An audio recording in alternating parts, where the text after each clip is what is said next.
শুক্রবার বন্ধের আক্ষেপ দূর হলো মেট্রো যাত্রীদের।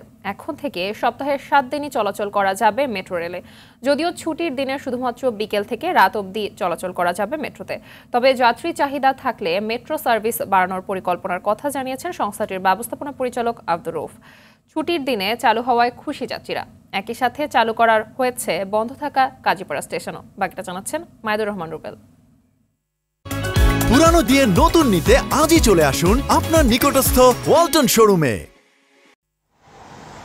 তিলোত্তমা নগরী ঢাকায় যানজটে নাকাল নগরবাসীর স্বস্তির বাহন মেট্রো রেল। দ্রুতই জনপ্রিয় হয়ে ওঠা এই যানবাহন শুক্রবার বন্ধ থাকায় চাপা ক্ষোভ ছিল নগরবাসীর মধ্যে। এছাড়া ছুটির দিনে বেড়াতে যাওয়া মানুষের আক্ষেপ ছিল চরমে। আর তাই শুক্রবার প্রথমবারের মতো মেট্রো চালুর 1 ঘন্টারও বেশি সময় আগ থেকে উত্তরা উত্তর স্টেশনে যাত্রীদের এমন ভিড়। কাজীপাড়াবাসী যার পর নাই খুশি। এত দ্রুততম সময়ের মধ্যে আমাদের যে নগর জীবনের যে যন্ত্রণা সেটা লাঘব করে দেওয়ার জন্য 3:30 তো একটু আগে টাইমটা বাড়ায় দিলে আমাদের জন্য সুবিধা হয়। ফ্যামিলি নিয়ে অনেকেই জাস্ট শখের বসেই জার্নিটা করতে পারে। সাপ্তাহিক ছুটির কারণে আমরা আজকে এখানে এসেছি। দুর্বৃত্তদের হামলায় ক্ষতিগ্রস্ত মেট্রো চালু করতে যে সময় এবং খরচের কথা বলেছিল পালিয়ে যাওয়া প্রধানমন্ত্রী, তার কঠোর সমালোচনা করেন যাত্রীরা।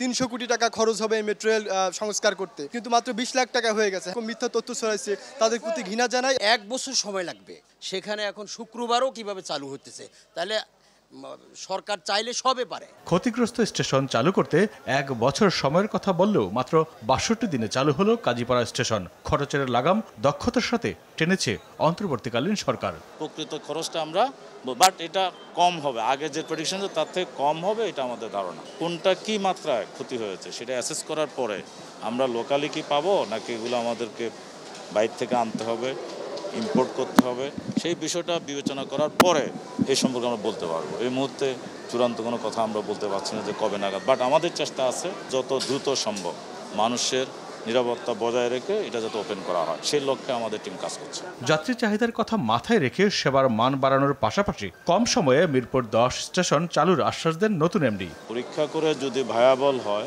আমাদের অবশ্যই টিমের সঙ্গে কথা বলুন, মানুষের যদি প্রত্যাশা থাকে, ডিমান্ড থাকে, সেটা বিবেচনা করা হবে। বাট সেটা নির্ভর করবে আমাদের কি পরিমাণ যাত্রী টার্ন ওভার হচ্ছে, কারণ যাত্রী ছাড়া তো ট্রেন চলবে না। যাত্রী বাড়লে আমাদের যে হেডওয়ে বর্তমান আছে এটা তো আমাদের 3.5 মিনিটে নেমে আসার কথা। গড়ে 3 লাখ যাত্রী নিয়ে প্রতিদিন চলাচল করে অন্তত 198টি মেট্রো ট্রিপ। শুক্রবার 12 মিনিট পর পর উভয় দিকে যাতায়াত করবে অন্তত 60টি মেট্রো।